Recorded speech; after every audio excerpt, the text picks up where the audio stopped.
struggling offense here, and two guys for my money are pissing me off tremendously. Would you do anything right now with the Andrews? Would you do anything different? Benintendi and Vaughn. What would you do? Because these guys are killing me. Other than Benintendi's 2 home run game, which I was in attendance for and couldn't fucking believe. I couldn't believe the first home run, and then the second home run, we were going absolutely nuts in the stands because like, how does this guy have 2 home runs in a game? You know? I know. I mean, you must have been so confused. Like, did you think someone else hit them at first? Like, were you like, who's that? Did I tell you about the time at Yankee Stadium in like 2016, I think, or 2017, where I really needed to get up to use the bathroom, and I was like, all right. We got Gordon Beckham and Mike Olt coming up. Like, nothing's happening this inning. I'm gonna go. And they both homered to my seat while I was up. I was livid. I was happy for those guys. But, Incredible. Yeah. So what I would do. So I've got one very boring take and one hot take that is sincere. So Vaughn, this is obviously a bad situation where you spend a number 3 pick on a guy. Either you ruined him or it was a stupid pick or both.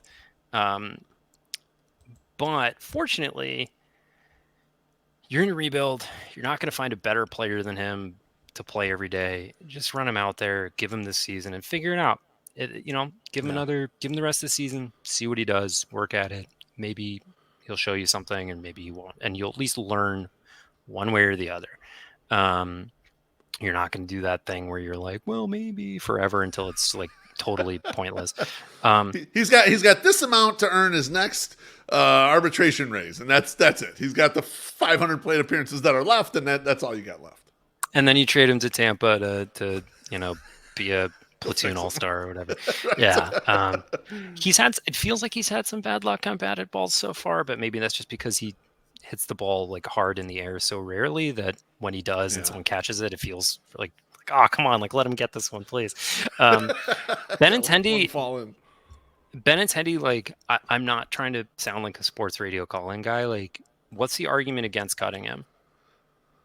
Yeah, I mean it should be a sunk cost situation, and like who cares? Like give someone else the playing time at this point, right? I mean I mean it would be non-Reinsdorfian, but they did do that with John Danks, so they did that with Jeff Keppinger, not as much money, but still it has been done in the past. I just don't know. Like I know they won't. One of the most irritating things about Grifol, which is saying something, is how he refuses to do anything about his veteran players. He refuses to say anything. People use the word accountability a lot, and it kind of drives me nuts because they never say what they mean. Like, what does accountability mean? They whine about like Eloy not running as hard as they want to first base or something like that. It's like, well, what do you want them to do? Like, do you want them to bench him for a week? Do you want them to go out to the reporters and say, look at this guy, he sucks? Like, what do you want them to do?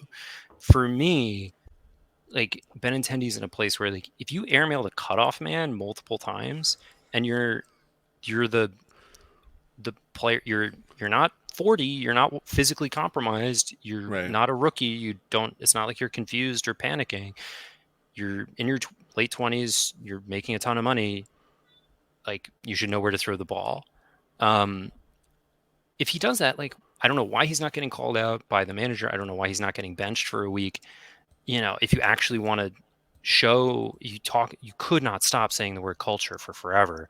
Right. And it's like, well, what is this? What is it? Like Lenine Sosa and Oscar Colas get like humiliated in public, but like this doofus can just like suck at everything and just because he's like, I don't know, an expensive white guy, he's like just gets off the hook. I don't understand it. Yeah, right. Like, I don't literally like you're never trading him for anything. No one's trading for him unless you want to wait till what's the last year of his contract, 2028 or something, and 27 try to what's his slugging percentage be by then? Like 100? Like you're not trading him for anything. He's taking up plate appearances on a rebuilding team. He's clogging up the roster in like I just cut him. Let him sign somewhere else. Let him sign for league minimum with a contender if he thinks he can salvage his career. But like, what's the point? I don't get it. I don't know why he's here. He probably doesn't want to be here. I love it. It would free up some plate appearances. At a minimum, it would give them to someone like Robbie Grossman, who I know will give me an honest plate appearance. Or Fletcher, or bring Fletch back up. Yeah, exactly. I don't understand. But all the talk about accountability, all the talk about culture, all the talk about effort, hustle, defense, like he is to me just like very emblematic of all that stuff being a lie. Right. I mean, and that's what kills me about this season almost more than anything is that they aimed at all these tertiary factors. That was all they put them front and center. Said the most important thing, not being good at baseball, the most important thing is that you get a lot of dirt on your uniform and you grind the bat into sawdust in your hands and you salute and to your manager or whatever. Um, and you know, to their credit, it's been a really crappy season, and the clubhouse, by all accounts, is Yeah. solid. They seem to like each other, but it was so funny to see all the like talking heads and who were hyping this approach up, and All the real all baseball-y guys trying to say, yeah, "Oh yeah, and all this is how you do it." this is how you do it. It's about effort. It's about hustle, and all the quotes about them being like, "They're coming to please come take me for this hot take." I don't know if you hear this iron. They're all saying like no team has ever worked harder or gotten along better, and it's like, man, and you guys are like the worst team in 120 years.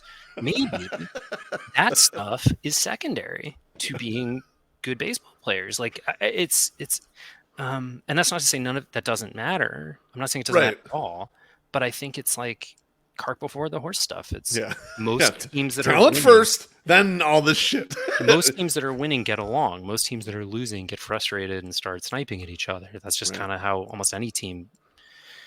So That's how any company is. I That's think- how like that's how any group of people get. Like I think Chris Getz like made a lot of talk. This was the unwarranted confidence thing where he talked real tough about how we fixed our IQ and you're going to like how we play and we're going to play fast and it's like, guys, this is worse. This is even worse than before. Like you made it worse. What's your answer to that? Because you said that was how you fix it. That's what you said, and you said you've achieved the inputs you wanted, and the outputs are worse. What do you have to say for yourself? Like I don't. Yeah, there's Am I nothing crazy? there's nothing they can say to themselves.